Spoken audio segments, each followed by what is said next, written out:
Chapter number 11 आपके syllabus का सबसे टफ टॉपिक है और अनफॉर्चुनेटली वही एक ऐसा चैप्टर है जिसमें से कुछ भी रिड्यूस नहीं किया गया। पिछली वीडियो की क्वालिटी थोड़ा ख़राब थी, है ना, लेकिन अब ऐसा नहीं। अब मोबाइल भी बदल चुका है और रिकॉर्डिंग के तरीके भी, और आप देख सकते होंगे कि कोई रिफ्लेक्शन नहीं हो रहा है। तो इस वीडियो को ध्यान से देखेंगे। अब यही एक ऐसा चैप्टर है जो पहले भी है, जितना वेटेज था ओल्ड सिलेबस में उतना ही आपके रिड्यूस सिलेबस में भी इसका वेटेज है। इससे कुछ न्यूमेरिकल्स बहुत इंपॉर्टेंट है, तो उसकी एक अलग वीडियो आपको ज़रूर मिलेगी जल्दी ही, कहिए इंशाल्लाह। देखिए, जो इसका बी पार्ट है वो change of state, change of state, इसका जो बी पार्ट है वो चेंज ऑफ स्टेट या और फेज, फेज पे है, and latent heat, and latent heat इसको डिवोटेड है। तो हम सब कुछ पढ़ेंगे इसमें। एक बात बताइए, मैटर की कितनी स्टेट होती है? मिसाल के तौर पर पानी, पानी जब जम जाता है तो बर्फ, आइस, आइस क्या है? सॉलिड। पानी क्या है? लिक्विड।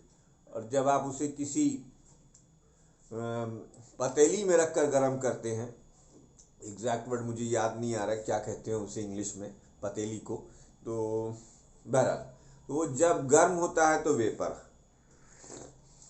तो बच्चों, मैटर एग्जिस्ट करता है तीन फॉर्म में। मैटर एग्जिस्ट करता है तीन फॉर्म में, यानी किसी भी एक पार्टिकुलर मैटर की तीन फॉर्म हो सकती है: सॉलिड, लिक्विड और तीसरी गैसेस। मिसाल के तौर पर जैसे वाटर, वाटर को अगर फ्रीज किया जाए तो ये आइस में बदल जाएगी। अब आइस क्या है?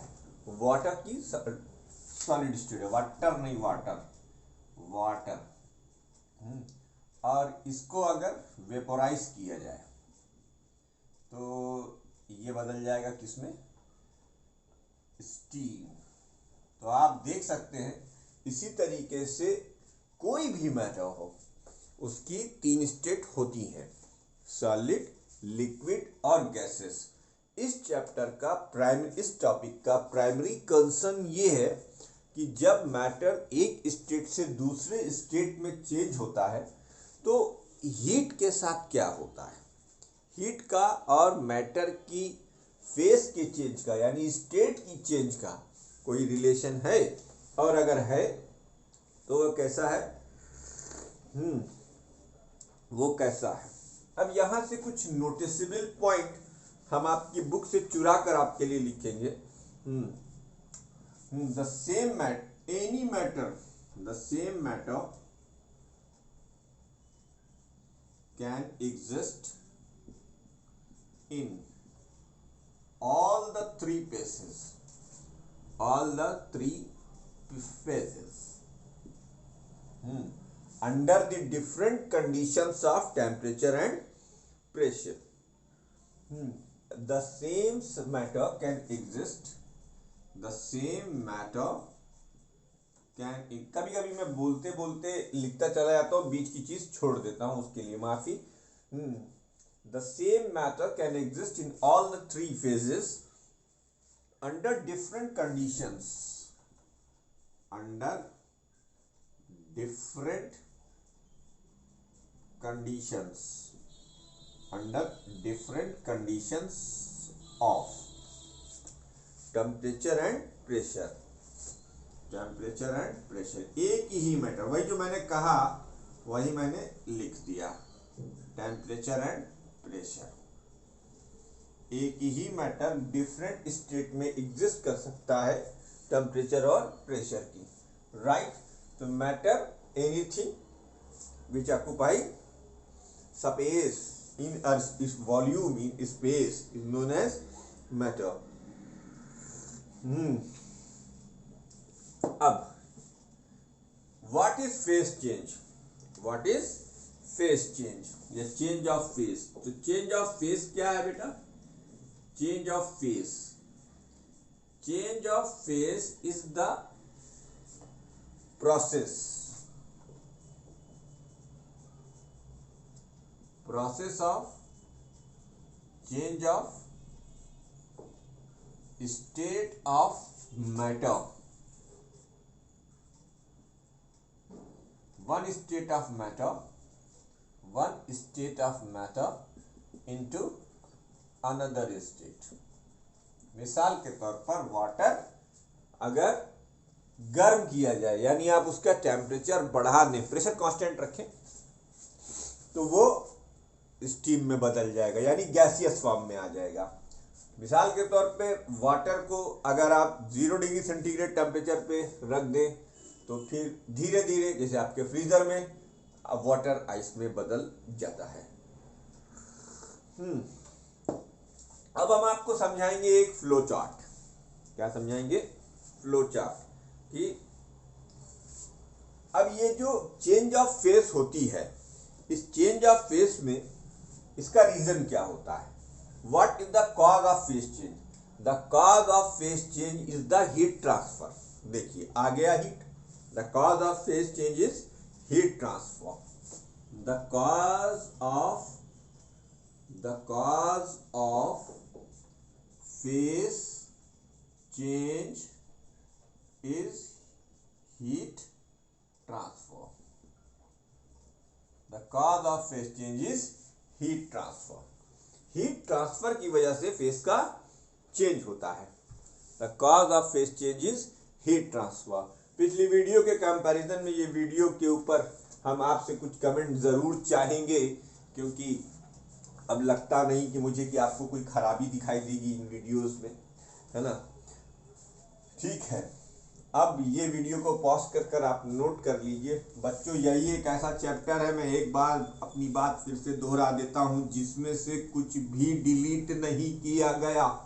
यानी इसके न्यूमेरिकल इसके पिछले सालों में भी इम्पॉर्टेंट थे और इस साल भी इम्पॉर्टेंट है। इसके ग्राफ इस साल भी इम्पॉर्टेंट है। इसके प्रिंसिपल ऑफ कैलोरीमेट्री के न्यूमेरिकल भी इम्पॉर्टेंट है। इसलिए आपको एक एक्सप्लेनेटरी वीडियो उस पर भी जरूर मैं दूंगा, कहिए इंशाअल्लाह हैं।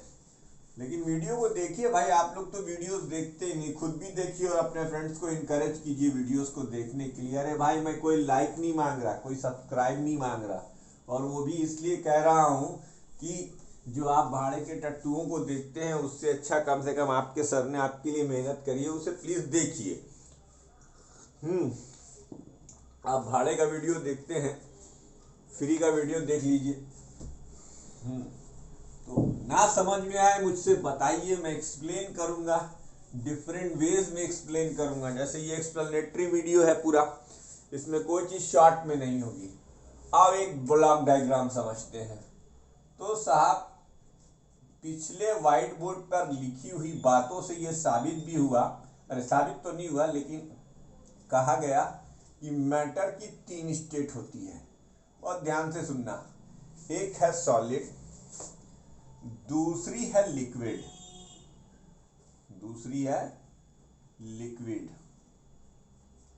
बहुत ध्यान से, लिक्विड, और तीसरी है गैसेस।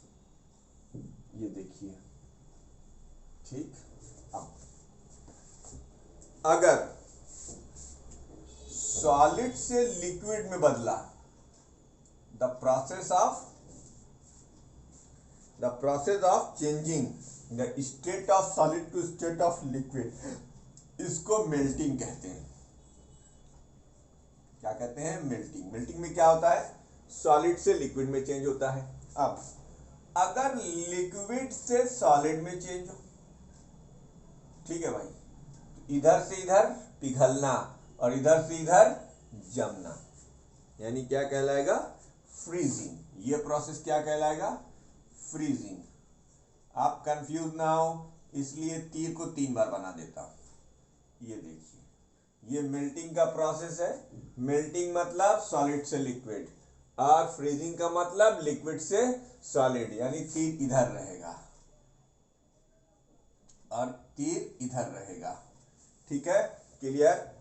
उसके बाद अब लिक्विड है, लिक्विड से गैसेस स्टेट में बदलने के प्रोसेस को वेपोराइजेशन कहते हैं। देखो, अब ये तो बात वाजे है कि लिक्विड से अगर गैसियस स्टेट में जाना है तो पानी आप गर्म करते हैं। पानी आपका नॉर्मल, जैसे आजकल जाड़ा चल रहा है तो जाड़े में आपका पानी रूम टेम्परेचर पर होगा, रूम टेम्परेचर 20-25 डिग्री के आसपास, या और ठंड बढ़ गई तो 12 डिग्री। अब प्योर वाटर अगर है तो उसका बॉइलिंग पॉइंट है 100%। तो अगर आपको वाटर को वेपर में बदलना है तो आपको हीट सप्लाई ही करनी पड़ेगी। बिना हीट को सप्लाई करे आप टेम्परेचर नहीं बढ़ा सकते, और टेम्परेचर जब तक नहीं बढ़ाएंगे तब तक लिक्विड से गैसियस स्टेट नहीं आएगी। तो लिक्विड से गैसियस स्टेट में बदलने के प्रोसेस को हम क्या कहते हैं? वेपोराइजेशन। इसको क्या कहते हैं? वेपोराइजेशन। ये वेपोराइजेशन हो गया। अब वैसे ही अगर गैस से लिक्विड में तब्दील हुआ, गैस से लिक्विड में तब्दील हुआ, तो फिर ये क्या कहलाएगा? ये कहलाएगा कंडेंसेशन। तो 4 प्रोसेस हो गए कंडेंसेशन। ठीक, अच्छा, अब आप अपने घर में धूप बत्ती जलाते हैं, अगरबत्ती जलाते हैं, कभी कभी कैम्फर भी जलाते हैं।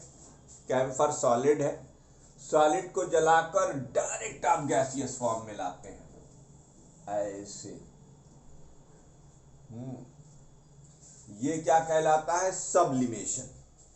ये प्रोसेस क्या कहलाता है? सब्लिमेशन। सब्लिमेशन, ये सब्लिमेशन का प्रोसेस है। उसी तरीके से अगर आप गैसियस, देखिए तीर को 3 दफा बना रहा, एक बार गैस के पास में और एक बार सॉलिड के पास में। उसी तरीके से अगर आप गैस को डायरेक्ट लिक्विड में बदल, सॉलिड में बदल देते हैं, तो ये प्रोसेस कहलाता है सॉलिडिफिकेशन। तीर को 3 दफा बना देता हूं, इधर से चले इधर आए, तो ये सॉलिडिफिकेशन। सॉलिडिफिकेशन। तो मैटर की 3 स्टेट को 6 करने के कुल 6 तरीके हैं। अरे, इस 3 स्टेट में आपस में अदला बदली के कुल 6 तरीके। सॉलिड अगर लिक्विड में चेंज हुआ तो मेल्टिंग, और लिक्विड अगर गैसेस में चेंज हुआ तो वेपोराइजेशन। गैसेस अगर लिक्विड में चेंज हुई तो कंडेंसेशन, और लिक्विड अगर सॉलिड में चेंज हुआ तो फ्रीजिंग। सॉलिड अगर गैसियस में चेंज हुआ तो सब्लिमेशन, और अगर गैसेस सॉलिड में चेंज हुई तो सॉलिडिफिकेशन। ठीक है, अच्छा, ये जो आपका कंडेंसेशन है, इसका एक नाम और लिखा जा सकता है लिक्विडिफिकेशन। तो क्या मुझे इनकी डेफिनेशंस लिखने की जरूरत है? The melting is the process of changing the solid state to the liquid state.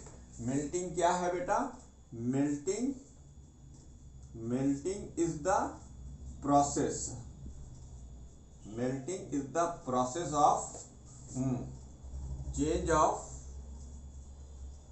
solid state of matter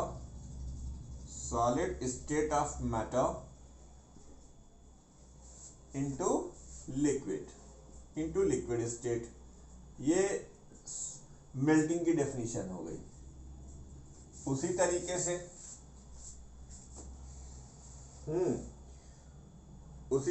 से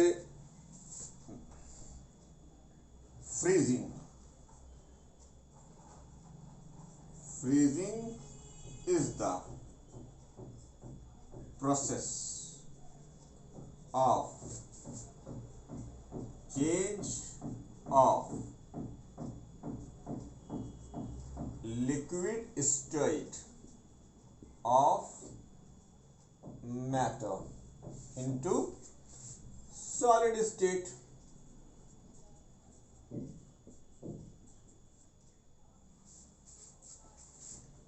freezing is the presence of process of change of liquid state of matter into solid state। ठीक, इसके बाद अब ऐसे ही आप और भी definition लिख सकते हो। तो vaporisation is the process of change of vaporisation. Vaporisation is the process of change of liquid state of matter into gaseous state। ये तीसरा प्रोसेस हो गया। वैसे ही कंडेंसेशन और लिक्विडिफिकेशन, कंडेंसेशन और liquidification is the process of change of gaseous state of matter into liquid state। ये चार process हमने यहाँ लिख दिए। पांचवा और छठा मैं आपके लिए छोड़ रहा हूं। तो बच्चों ये है टोटल चार्ट, फ्लो डायग्राम और उसका डेफिनेशंस, राइट। इसमें कुछ भी आपको नहीं छोड़ना है। आइए अब हम मेल्टिंग और फ्रीजिंग को ध्यान से पढ़ेंगे। मेल्टिंग और फ्रीजिंग को हम ध्यान से पढ़ेंगे, ठीक है भैया। मेल्टिंग और फ्रीजिंग को तो वीडियो को पॉज कर इसे नोट कर लीजिए।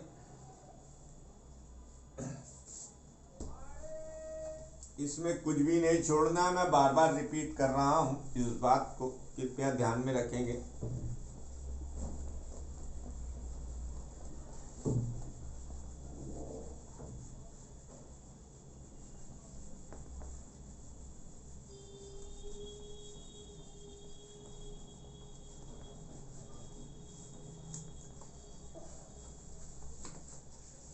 What is melting and freezing? What is melting and freezing? तो melting and freezing, melting and freezing। बेटा melting की डेफिनेशन यहां मैं फिर लिखूं, चलो फिर से लिख देता हूं। The change of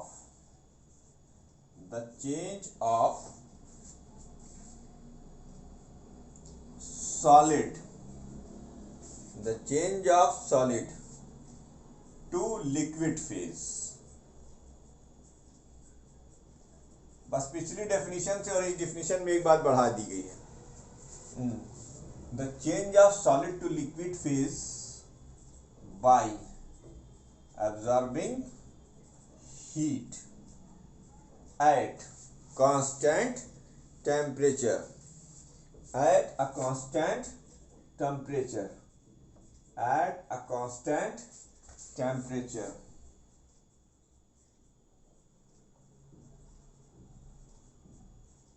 is called melting। इसे हम क्या कहते हैं? मेल्टिंग कहते हैं। The constant temperature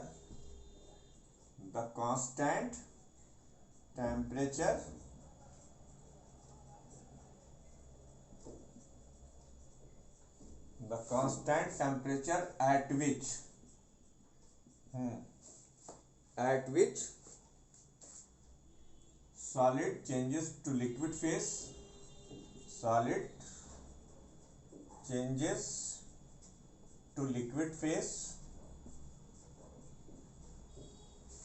is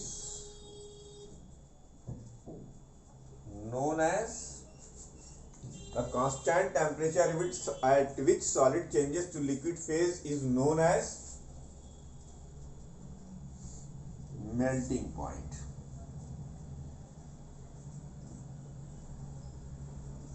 melting point. ठीक, द रिवर्स चेंज, अब यही द रिवर्स चेंज या the change of solid, the change of solid, the change of liquid to solid phase, liquid to solid phase, the change of liquid to solid phase by, हा हा मजा क्या है, the change of liquid to solid phase by emitting heat, by emitting heat या releasing heat, by emitting heat या releasing heat at a constant temperature, at a constant temperature, at a constant temperature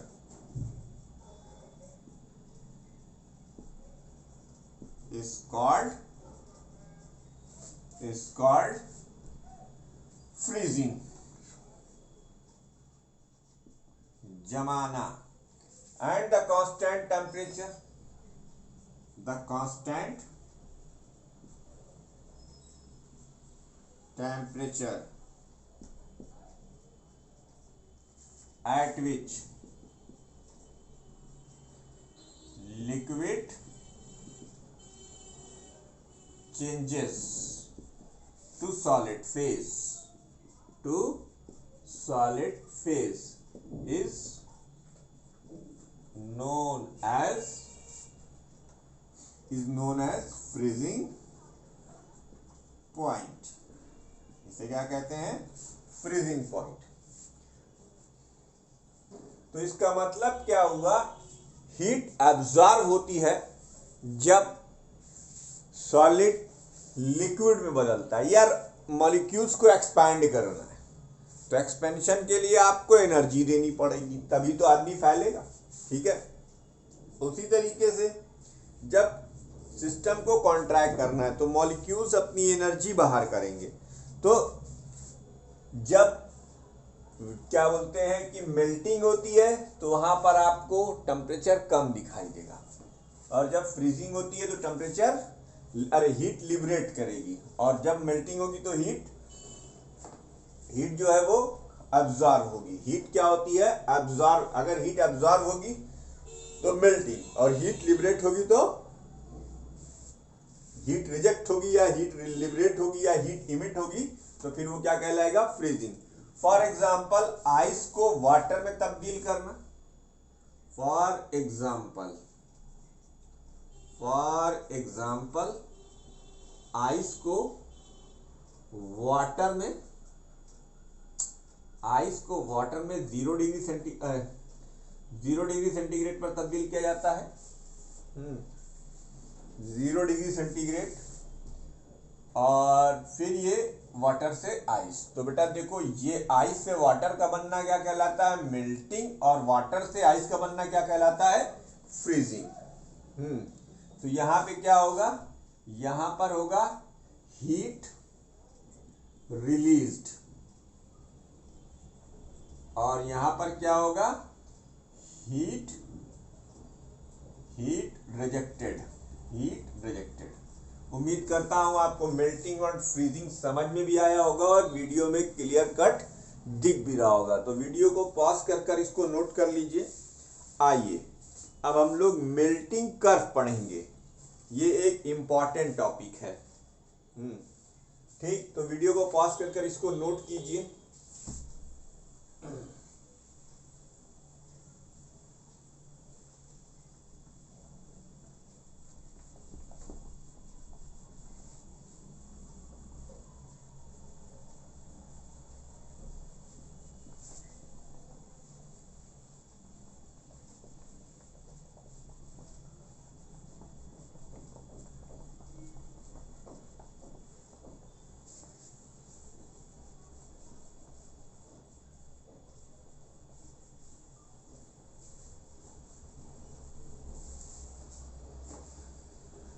देखिए साहब, अब अगर बात की जाए heating curve of ice during melting, ये भी समझ लेते हैं।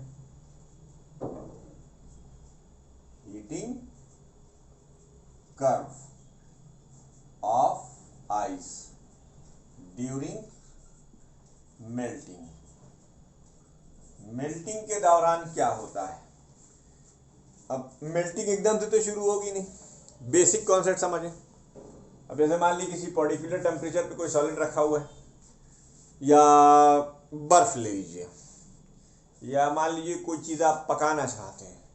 पकाने का मतलब आप उसे स्टोव पे रखेंगे, तो बेटा क्या जैसे ही स्टोव पे रखेंगे वैसे ही वो लिक्विड में बदल जाएगी? अरे नहीं भाई, आपको कुछ टाइम तक हीट देनी पड़ेगी।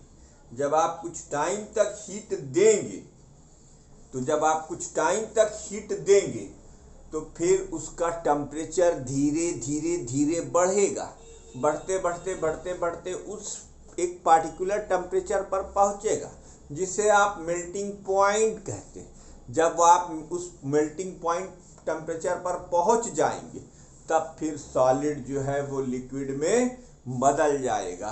आपकी किताब तो नहीं कहती, लेकिन मैं आपको बताता हूं कि मेल्टिंग पॉइंट टेम्परेचर पे सॉलिड और लिक्विड स्टेट इक्विलिब्रियम में रहते हैं। यानी मेल्टिंग के समय लिक्विड स्टेट भी और सॉलिड स्टेट भी को एग्जिस्ट जिस टेम्परेचर पे करती है, उसको हम मेल्टिंग पॉइंट कहते हैं। तो मेल्टिंग पॉइंट की एक डेफिनेशन ये भी हो गई, ठीक। मेल्टिंग पॉइंट की एक डेफिनेशन ये भी हो गई। अब इसका जो हीटिंग कर्व है, इसका एक एक्सपेरिमेंटल कर्व है ये, कि taking a boiling test tube and fill it half with the ice chips, insert a thermometer gently into the ice, and taking care that its bulb does not touch the walls of the test tube. Note down the temperature of the ice. It will be 0 degree centigrade. आप एक ice tube लीजिए, उसमें आधी height तक ice को भर दीजिए, उसमें एक थर्मामीटर इस तरीके से डालिए कि थर्मामीटर टेस्ट ट्यूब की वॉल से टच नहीं करना चाहिए, वो आइस पर ही रहना चाहिए। अब अगर वो आइस पर है तो सबसे पहले वो क्या टेम्परेचर मेजर करेगा? 0 डिग्री सेंटीग्रेड, क्योंकि आइस का टेम्परेचर 0 डिग्री सेंटीग्रेड होगा। Heat the bottom of the test tube slowly heat करिएगा, ठीक है। अब ये आपको केमिस्ट्री लैब में एक्सपेरिमेंट करके दिखाया जा सकता है कि आप एक टेस्ट ट्यूब ले लें, टेस्ट ट्यूब के अंदर आपने आइस भर ली, आइस भरने के बाद उसे आप बुनसन बर्नर पे लग दीजिए, या बुनसन बर्नर क्या कहते हैं, व्हाटएवर आप जानते हैं, अंग्रेजी मेरी कमजोर है, तो बुनसन बर्नर के ऊपर रख दीजिए और ही पकड़े रहिए उसे। कि आपने तो बहुत सारे प्रैक्टिकल केमिस्ट्री में किए होंगे, हम जानते हैं, केमिस्ट्री के माहिर खिलाड़ी हैं आप लोग। तो बुनसन बर्नर पर टेस्ट ट्यूब को ऐसे क्लैंप से पकड़ कर खड़े रहिए, धीरे धीरे वो हीट सप्लाई करेगा। इनिशियल टेम्परेचर आपके आइस का 0 डिग्री सेंटीग्रेड था, लेकिन कांस्टेंट हीट की सप्लाई से आइस का टेम्परेचर बढ़ेगा। तो जब आप एक ग्राफ प्लॉट करेंगे, heating curve for ice during the melting, तो आपको एक ग्राफ जो मिलेगा, वो ग्राफ कुछ इस तरीके से मिलेगा कि एकदम से हीट का टेम्परेचर नहीं बढ़ेगा, हैं। अब जैसे कि आपकी बुक से ही मैं अगर नकल मार के समझाऊं, तो आपकी बुक कहती है कि हमने अपने इंटरवल को 30, 60, 90, 120, 30, 60, 90, 120, 150, 180 सेकेंड्स में बांटा है, यानी ये टाइम एक्सिस है। ये हमारा एक्स एक्सिस के इंटरवल है। दूसरे, ये हमारा टेम्परेचर एक्सिस है। ये क्या है? Temperature axis. टेम्परेचर को हम 0 डिग्री सेंटीग्रेड, डिग्री सेल्सियस या सेंटीग्रेड में मेजर कर रहे हैं। तो ये टेस्ट ट्यूब वाले एक्सपेरिमेंट से आपको पता क्या लगता है कि अब इन्होंने एक टिपिकल एक्सपेरिमेंट किया था, मैं उसके बहुत ज़्यादा परिप्रेक्ष्य में जाना नहीं चाहता। I don't want to go into the background of that experiment. It is merely say that कि what is the observation of that particular experiment. तो what is the particular experiment, what is the particular observation of this experiment. Suppose कर लीजिए 0 time पर 0 degree centigrade पर थी ice. अब बहुत देर तक आप गर्म करते रहेंगे, बहुत देर तक तो नहीं, लेकिन इस एक्सपेरिमेंट के अकॉर्डिंग 120। आइए अभी यहाँ पर एक स्मार्ट गेम खेलते हैं। इसे हम काला दिखा देते हैं, मतलब 120 सेकेंड तक। आपकी किताब से ही नकल मार के कर रहा हूँ। 120 सेकेंड तक, 120 सेकेंड तक ये जो ब्लैक लाइन हमने इसके ऊपर खींची, यहाँ तक आप देखेंगे इस टाइम बढ़ता जा रहा है, लेकिन आइस का टेम्परेचर चेंज नहीं हुआ। उसके बाद 120 के बाद 21वां सेकेंड जब आता है तो ग्राफ यहाँ से ऐसे बढ़ना शुरू होता है, यानी अब जैसे जैसे टाइम बढ़ेगा वैसे वैसे इसका टेम्परेचर बढ़ेगा। तो ये थी गैस की इस स्टेट, अरे आइस की स्टेट को हमने ए से रिप्रेजेंट किया है, ठीक।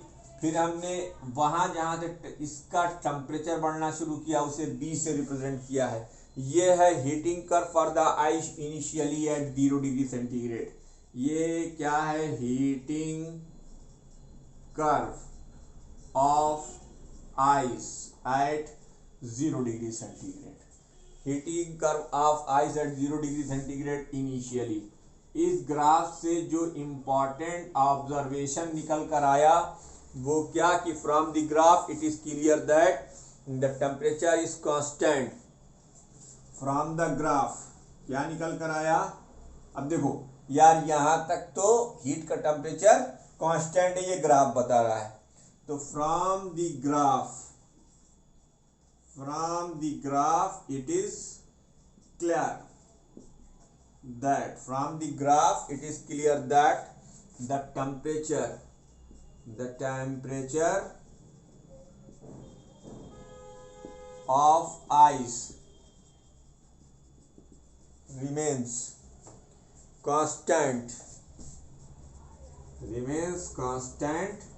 and equal to 0 degree centigrade. Constant and equal to 0 degree centigrade in the part AB. In the part AB. AB part में AB till the whole ice melt. Till the whole ice melt. जब तक whole ice melt नहीं कर जाएगी तब तक वो रहेगा, ठीक है। द कास्ट, अब ये तो मैं लिखा चुका हूं, दोबारा नहीं लिखाऊंगा। अब चूंकि टेम्परेचर कांस्टेंट है और ये टेम्परेचर इसका मेल्टिंग पॉइंट कहलाता है। क्या कहलाता है, melting point. The heat supplied during the time, the heat supplied during the time interval 0 to 120 second, that is portion AB of time axis. Time axis is being used in melting the ice. कोई temperature नहीं बढ़ाती, is being used in melting the ice. Temperature तो तब बढ़ेगा ना यार जब वो दूसरी स्टेट में चेंज कर जाएगा। पहला काम हमारा क्या होगा, भैया हीट सप्लाई करो, मॉलिक्यूल्स को आजाद करो ताकि एक्सपेंशन हो। एक्सपेंशन के लिए जरूरी है कि सॉलिड के सारे बॉन्ड तोड़े जाएं। सॉलिड के बॉन्ड तोड़ोगे तब वो लचीला होगा, तभी तो जब वो लिक्विड स्टेट में आएगा। तो लिक्विड स्टेट में लाने के लिए हमें जो हीट सप्लाई करनी पड़ती है वो हीट यहाँ पर यूज होगी। तो 120 है, सॉरी यहाँ से लीजिएगा, किताब से नकल मार रहे हैं ना, कुछ किताब से भी देख रहे हैं।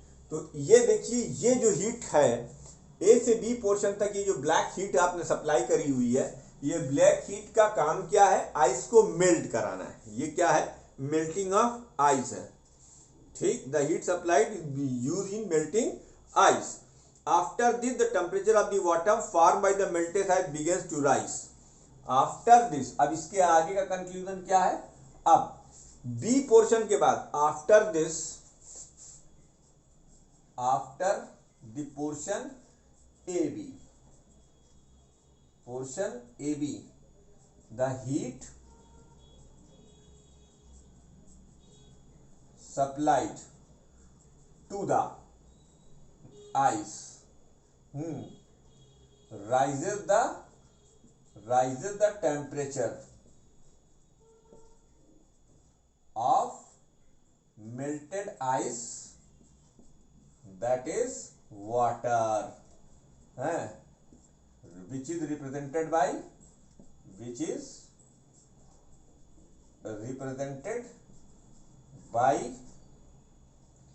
portion BC of the graph, ठीक। तो ये BC पोर्शन ग्राफ का क्या शो कर रहा है? मेल्टिंग शो कर रहा है, मेल्टिंग, है ना। अरे sorry, increment of temperature, melting तो 0 डिग्री सेंटीग्रेड पर ही हो गई, और जब तक मेल्टिंग हो रही थी तब तक आप हीट एब्जॉर्ब करके क्या कर रहे थे? बॉन्ड के बीच में तोड़ा ताड़ी कर रहे थे ताकि सारे बॉन्ड टूट जाएं और सॉलिड न रह जाए। तो सॉलिड को लिक्विड में बदलने के लिए आपको तमाम सॉलिड के बॉन्ड तोड़ने पड़ेंगे, और बॉन्ड तोड़ने के लिए आपको एनर्जी रिक्वायर्ड है। वो एनर्जी आप कहाँ से सप्लाई कर रहे हैं? हीट से। मैं आपको हीट के बारे में बहुत अच्छे से बता चुका हूँ, इससे पिछले वाले पोर्शन में बेईमानी मत कीजिएगा, ये भी नोट कर डालिए। आइए देखते हैं what is the change in the volume on melting.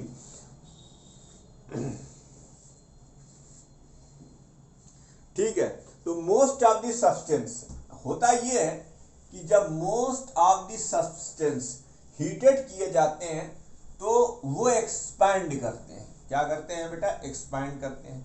अच्छा, एक्सपेंशन का मतलब क्या हुआ? अब जैसे आप एक उसका टिन का कोन ले लीजिए, टिन का कोन ले लीजिए, उसे आप स्टोव पे रख दीजिए, घंटा 2 घंटा बाद आप देखेंगे उचौड़ा हो गया हुआ। क्या मतलब भैया इसका? कि most of the substance like lead, wax, etc. expand on heating, but some substances like ice contract on melting।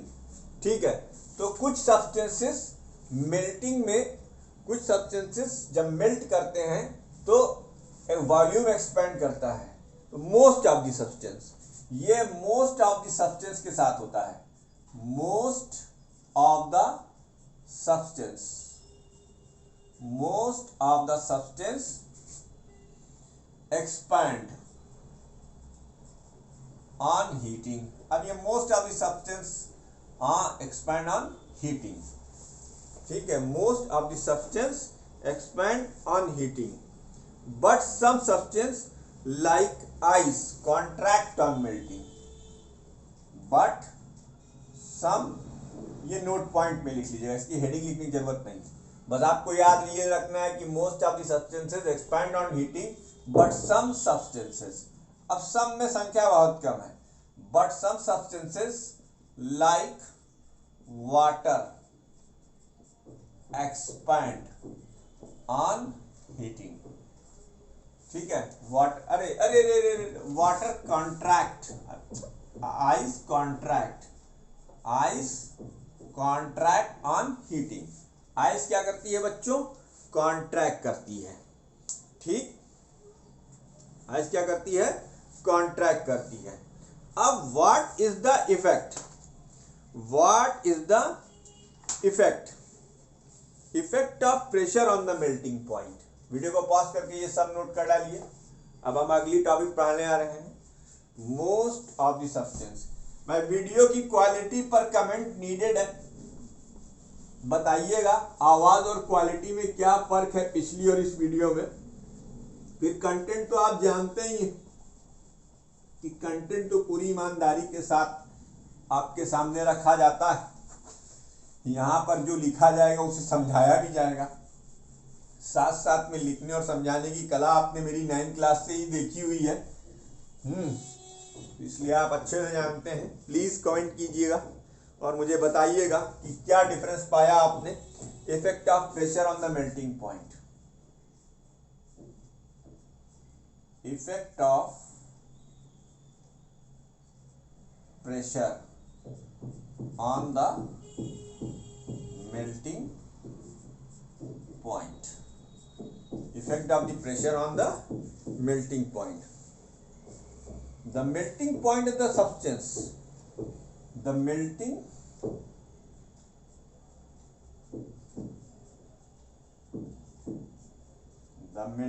point of the substance which contract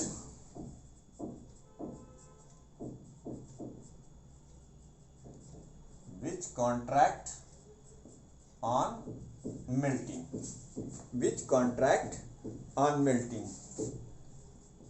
like ice decreases by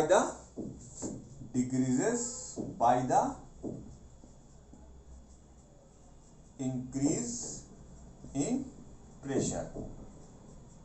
अब ये नोट करने वाली बात है कि अगर हम प्रेशर को इंक्रीज करेंगे तो जो सब्सटेंस कॉन्ट्रैक्ट करते हैं उनका मेल्टिंग पॉइंट क्या कर जाता है, इंक्रीज कर जाता है, डिक्रीज कर जाता है। क्या कर जाता है, डिक्रीज कर जाता है। For example melting point of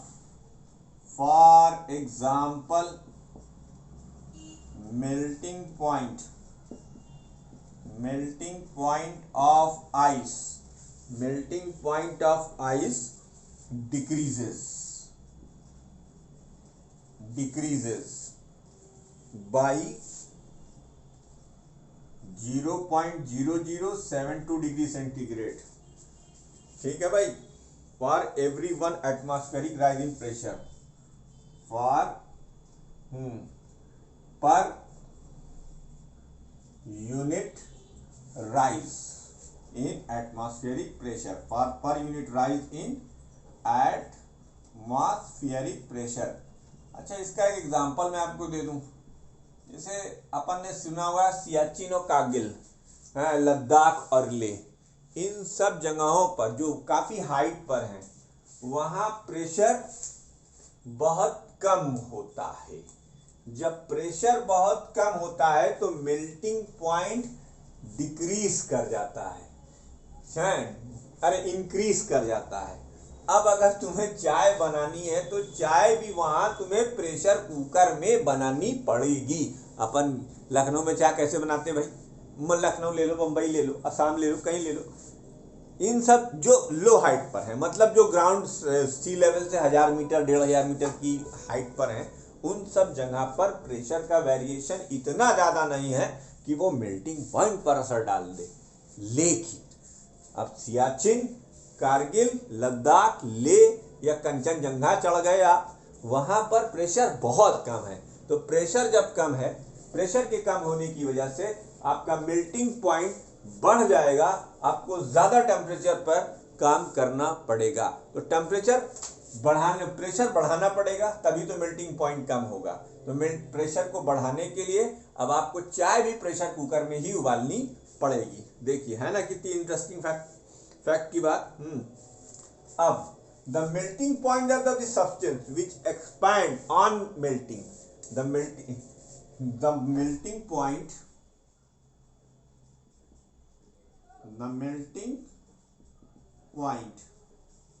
of the substance, the melting point of the substance such as lead, हम एक एग्जांपल लेंगे, such as lead which expand on melting,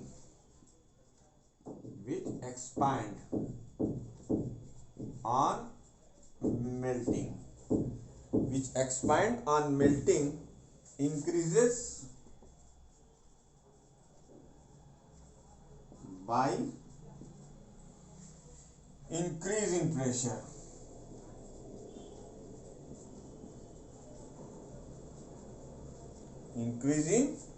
pressure। अच्छा, अब कभी तुमने ध्यान दिया है पानी जो तुम यूज करते हो क्या वो प्योर है? एक्वागार्ड का पानी हमारा नहीं भैया, उसमें भी मिनरल मिले हुए। तो जब हम इम्प्यूरिटीज को मिक्स कर देते हैं किसी प्योर सब्सटेंस में, तो मेल्टिंग पॉइंट पर भी असर पड़ता है। तो effect of impurities on the melting point,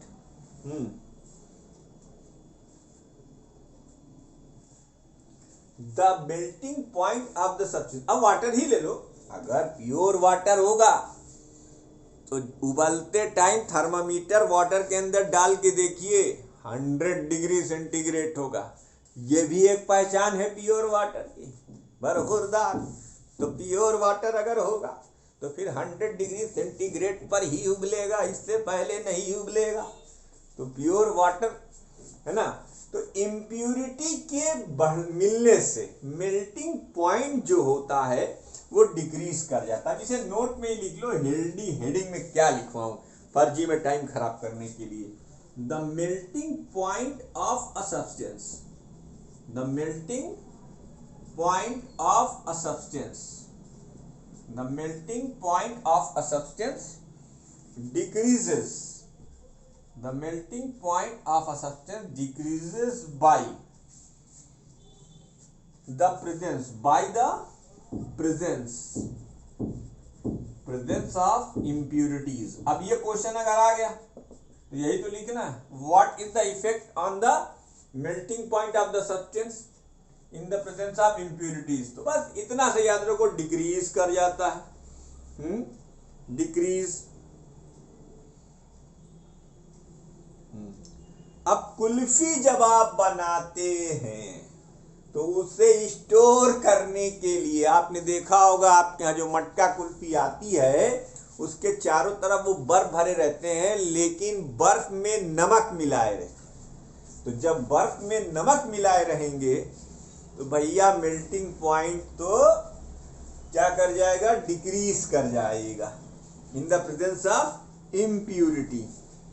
अब 0 डिग्री सेंटीग्रेड जैसे आइस का मेल्टिंग पॉइंट है, लेकिन ये -22 डिग्री सेंटीग्रेड पहुंच जाएगा अगर इसमें सॉल्ट मिला लिया जाए।